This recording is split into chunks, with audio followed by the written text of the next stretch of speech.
also means, or anything that is a deceptive thing that is not real, something that is just to bring comfort to. You have to let people, before you use it, you have to explain to people to know the fact about it, so that they will not take things wrongly. They will not start having hopes that they don't need to have. It's very important, because if they later realize it, all their life probably because of that has wasted their life for all those years, and they realize that boom, there they are, those things were false hope. It was nothing. It will draw them. This is what makes people call suicidal. They kill themselves or something happened. They do something terrible to themselves.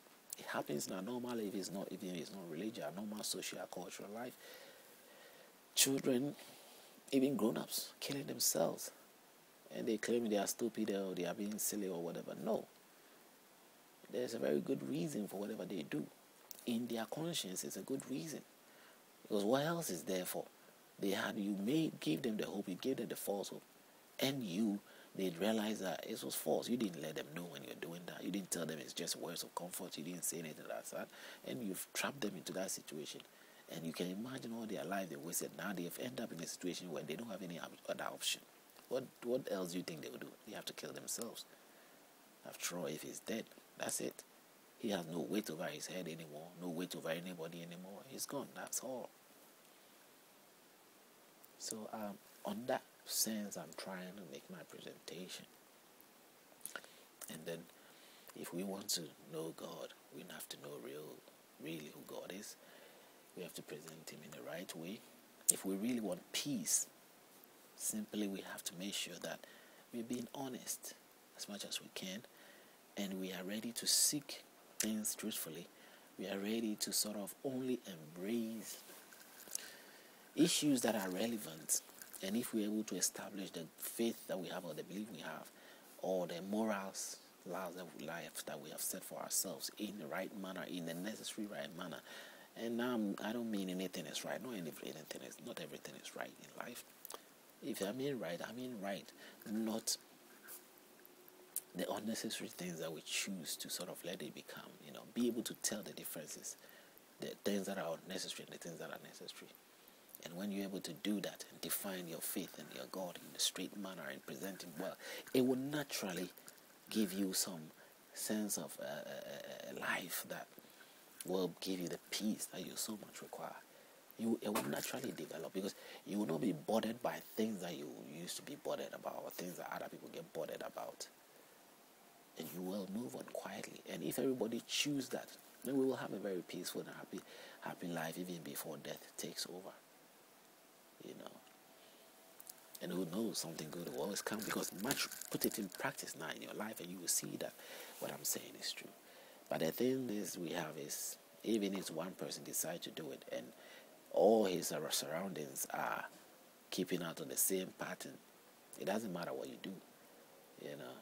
That's why it's necessary to put the video out there.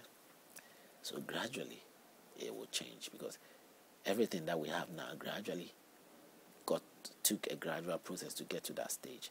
How worse or how terrible our life becomes, it started gradually. So in the same process, it can happen to make a change. There's a human approach of doing things, not necessarily God, but I believe that if God wants to do it, or God has to do it, it will just be a second, boom, and it's done. It wouldn't be any other. So I know that it is the logical approach, or whatever things I see. If you see it as logic, it's just a human, personal viewpoint that I feel that put in practice will bring peace to ourselves. It will make a difference. Because if I'm supposed to live in a great environment, and on my portion, just the portion that I have, let's say be in my room, or be in my chamber, or be in my front porch, or be in my street, I just have to do my part. And if everybody does his part, the whole place will be well kept, with no confusions at all. But if I leave my part, that person leave his part, the whole place becomes terrible.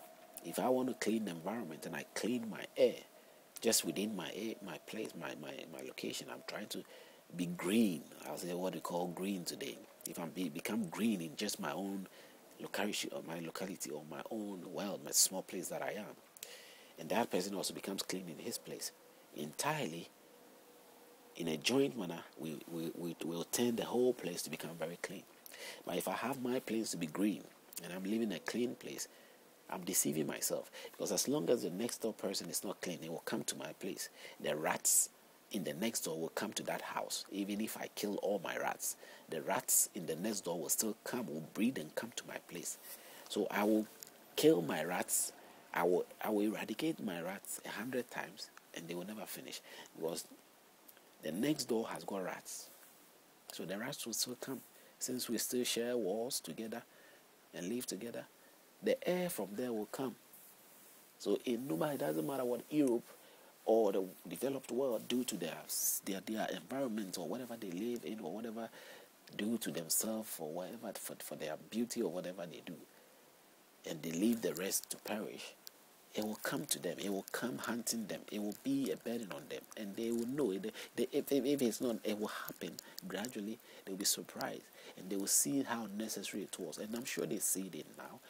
You see most of the time when any development or progress in the world, they try to reach out to other places and do it because they know at the end of the day, the problem will fall back onto them. So they go there and solve the issue. It's something which is the natural laws of life. You can't fool them. You can't fool the natural laws of life. These are things that are, it's common sense will tell you. You don't need a divine inspiration to tell you. You don't need God to come and tell you that. You will know. You will just know it. So this is my video, and this is the view I wanted to put out in this video. And I guess I've done my best to put a lot out there. There wasn't much spoken of the Bible regarding when we got to Genesis 12, which talks more of the things about what do you call it? It talks much about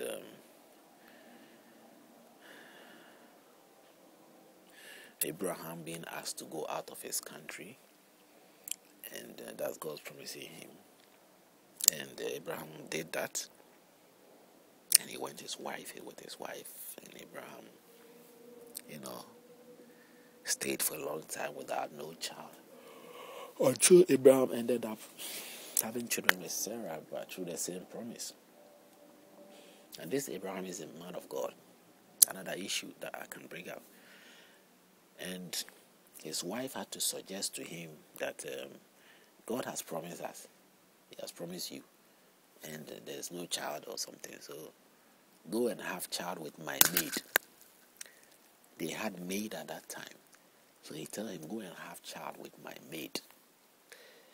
And my maid will have a child, and that child will be mine, and I'll take it as mine. And I don't know the idea where it came from, that why the woman did that. And Abraham also listened to the wife. He says, okay, I want a child. Maybe that is how God wants us to have the child, because we've stayed and waited for a long time. God promised me a child. He's not giving me the child. So maybe that is how God wanted me to have the child. You see, Abraham was just using his mind or his sort of... If God says He'll give you a child, He's a human being. There he is. He's not thinking, and maybe that is how God wanted to give me a child. He wanted me to sleep with my maid. My wife will suggest it, and I'll sleep with my maid. That's the man way of thinking, because he doesn't know at that time which way that God... I don't know his concept of God, or at that time was his definition of God. So we can't tell. But that is what the story is saying here. And Abraham went into the maid, slept with the maid, had sex with the maid of her wife, and had a child called Ishmael. And I named the child Ishmael.